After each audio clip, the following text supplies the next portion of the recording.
they stole little Dolly for 7 years long. When she came down again, her friends were all gone.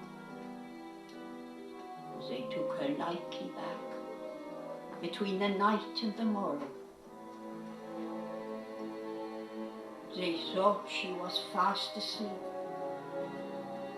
but she was dead with sorrow. They kept her ever since, deep within the lake, on a bed of flag leaves, watching till she went.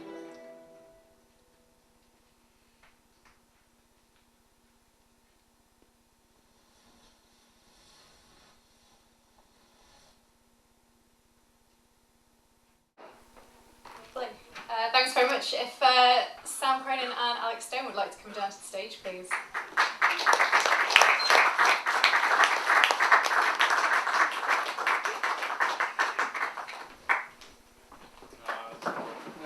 There we go, nice and cosy, like a sitting room. There you go. Cool. Wait, okay. Okay.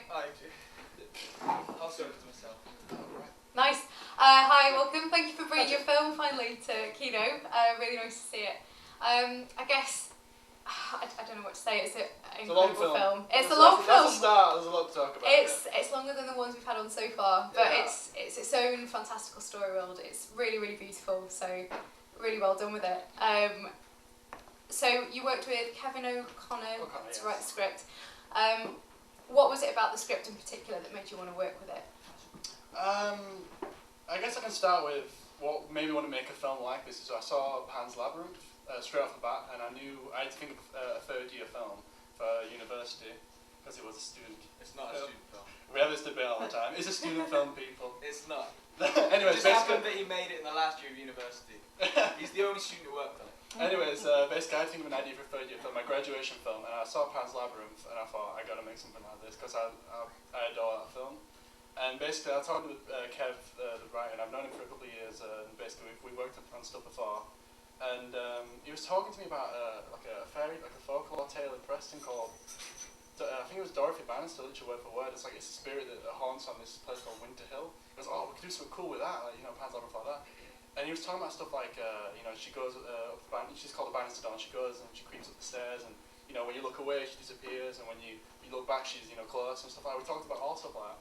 And the more we talked about it, the more we got excited, the more we got into stuff like more folk tales, and that's how we got into the witch, the Yaga. Okay. And from there, it just went, and that's, yeah, it made that. Cool. And I had a lot of, he said, yeah, I was involved in the story, so I didn't write it because I made him go away to that. Basically, I was majorly involved in the storyline, and yeah, it went from there really. So. Nice. Yeah, All right. answered it. Cool. No, that's perfect. Alex, as producer, what was your favourite part about working on that film? There was lots of fun things on the film. You came on last minute, I know that much. You saved my bacon, very true. Very much so, you saved my bacon. Well, I was working I had a full-time job. I was working over 50 hours a week, and he says, I'm gonna have to ask these guys to help on the film, and I don't know if I can do it. And I said, Sam, hire me, and if you don't hire me, I'll do it. I'll hire myself. Because we always used to work together on all our films. You know, a little partnership. I think that's official. I think you did hire yourself on the film. I think you said, Sam, I'm working on the summer. Okay. Yeah, and I just sort of robbed loads of gear from. I was working at a hire company, so I just robbed a whole van full of gear for a couple of weekends, and we just went and shot a film. What was the most fun part? Was that the question? Yeah. Casting. I think you nailed it. I think well and truly. I think casting was one of the things we're most pleased at. I don't know if it's the same thing as what was the most fun, but yeah. But I think casting was the one of the things we were most happy with. Yeah. And I think, you know, each of the 5 characters we got down to a T. Jane's here. Hello, Jane. Hi, Jane. The lovely Jane. She plays the mum. Sinking away. I wish I could give you more lines. I'm so sorry.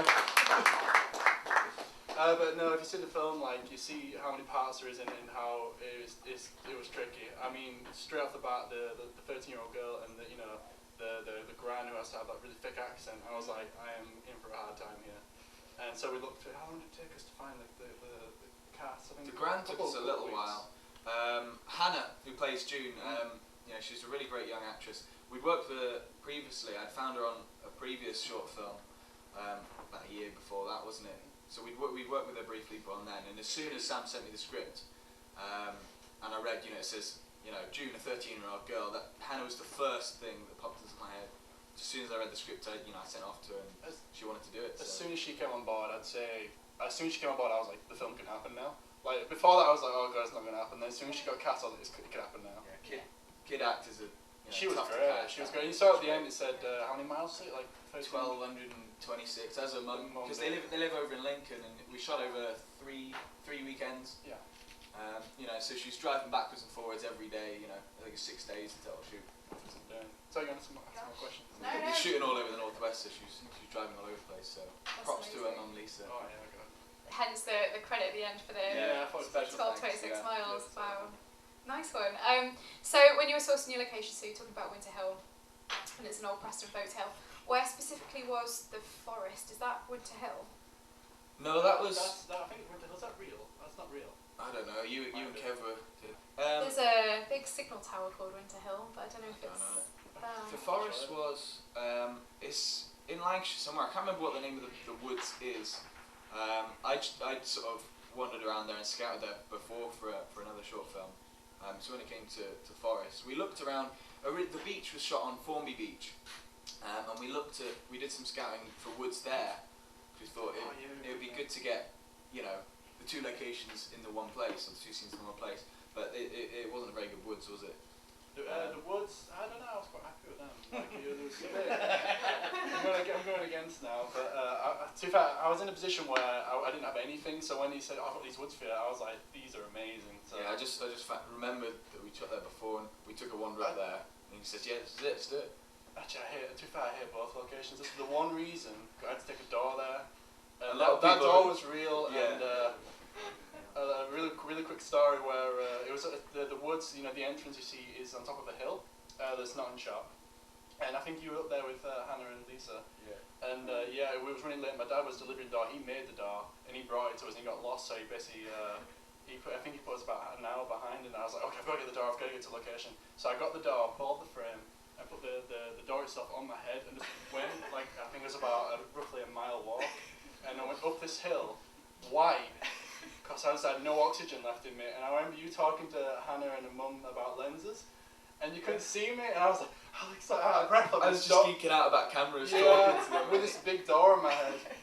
Yeah, that was fun. And the beach, people kept interacting, taking photos of it and stuff like that. That was fun, but it wasn't fun taking it out. Yeah, for location, that's pretty much it. Sorry. Cool. And what did you film on? You're saying that you managed to get quite a lot of good equipment. Yeah, I think we literally blagged an entire van full of equipment. So I think we were very lucky with that. We shot on the Blackmagic cinema camera when that came out. And we shot this literally about a year ago. This sort of March, April last year.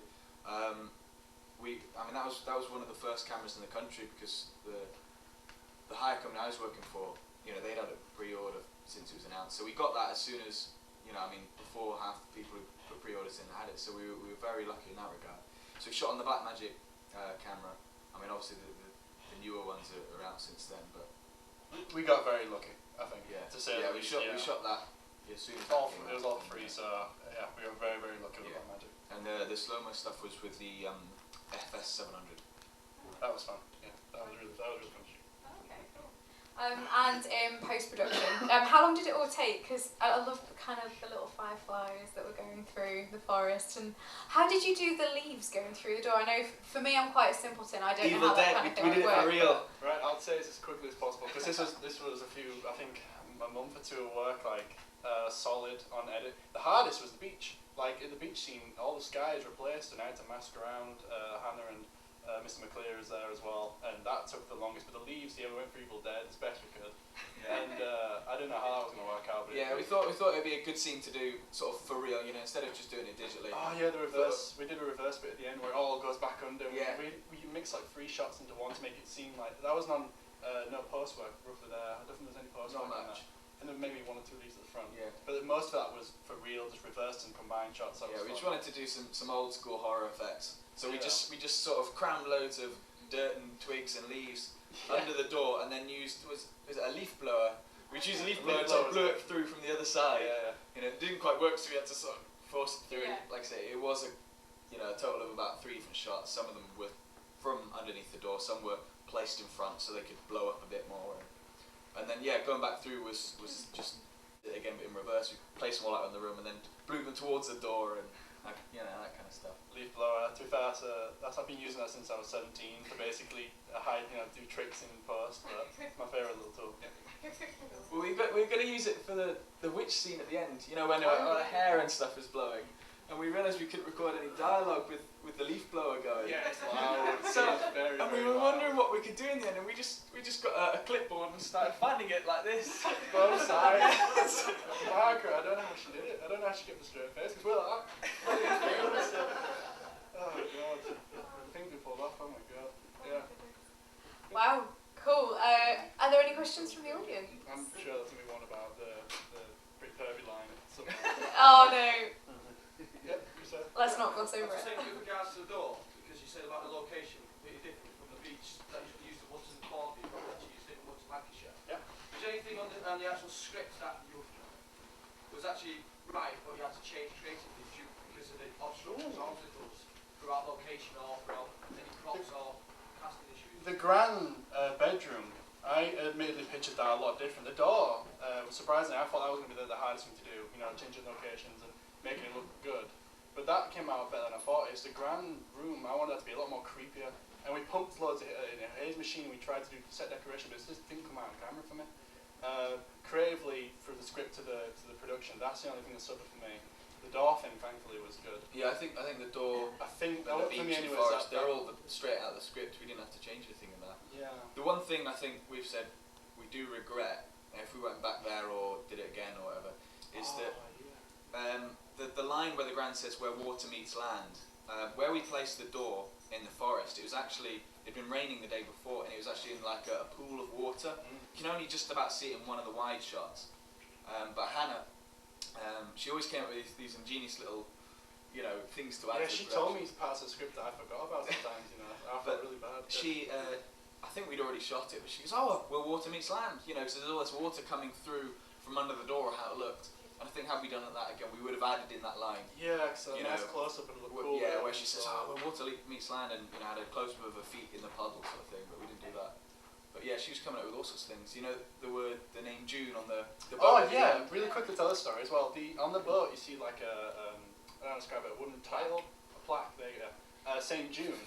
And she found that, Hannah, the actress who played June, she found that just on the harbour type place. Yeah. It's like, oh, right, okay, we'll use that. Yeah, it's just a nabbed it. It's just a boat and it's just all these stack of names. No post work on that one, that was real with that somehow. So we just put it back on the boat. Yeah. It's her boat. Yeah. That's really nice. I like how you turned that around. That's quite a depressing question, really, but the serendipity of finding that boat, that's pretty cool. Oh yeah, that was cool. Nice one. Are there any other questions? Yeah. What you submitted to, what's your plans like, where do you want to go with it? I know you're not going to like me saying this, but with that film I've won 2 student awards, not film festival awards, 2 student awards with that one. So I've got that already, I think. We're submitted to festivals now, but I think this is the first time it's been shown out and about. Yeah. Other than that though. We've submitted to a few things, most of which, as film festivals go, they don't get into. But you've got to try anyway. We've submitted it to Edinburgh, and they want premiere status. So this didn't happen.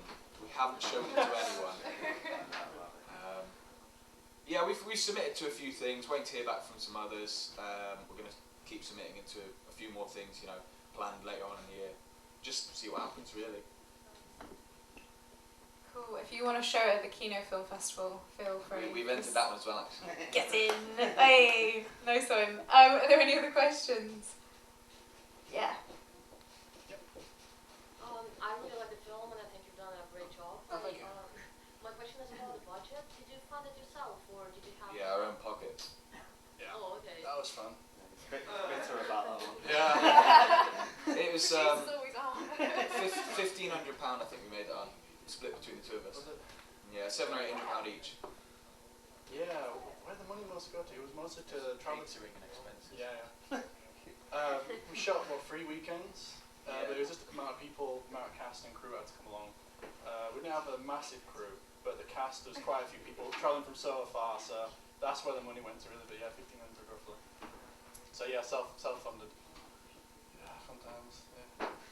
And the graphic design for your titles and your credits, I noticed that there was a little company credited at the end. Did they? Oh, Kim Stewart. No, she's did the poster. She painted the poster and is doing the DVD cover and stuff. You did all the effects. I did the bedroom scene. Is it not? I did the hand. Yeah, you sure? I did some of the leaves around the door and stuff. I did some of the bedroom scene. He's After Effects. So Yeah, right. mostly After Effects, yeah. I don't think there's anything else. Yeah, it was just After I did the Effects. credits actually. Yeah, you did. I had to remake them because you lost them. No, moving on. Moving on. I've got a question. What? I don't understand. She ended up in the boat at the end. Yeah. Yeah. The ghost. What was her name? Bannister Dawn. Dorothy Bannister. The fella in the hat. Yeah. Wanted to take. The little girl wanted the ghost to go with the fella in the hat. Yeah. So what's the relevance of the girl going in the boat at the end? Why Basically, she's been taken away. She's dead. Boat to the underworld. Oh, sorry. So when she wakes up in the bed at the end, she's dead. Or what? Yeah, the girl in the bed at the end is Dorothy Bannister. The girl's been following her, the spirit. She's taken over. What? She wanted to be a little girl. You know the little spirit girl that's been following June the whole time. Has been traumatizing She's a her. little girl, is she? Right? Yeah, she's a little girl. She's been following, from the bedroom to the woods, and she's been following her all with the dolls on the floor. That girl who's following her is basically the girl at the end. Reborn in a way, I suppose. Okay. My, I suppose, fallback is witchcraft. I'll always put it to witchcraft. When I can't think of any... if I can't explain it well, or I ain't got anything at the end, I say there's witchcraft involved. Can I just make a point as well? Yeah, sure. We're going to have to stop you there.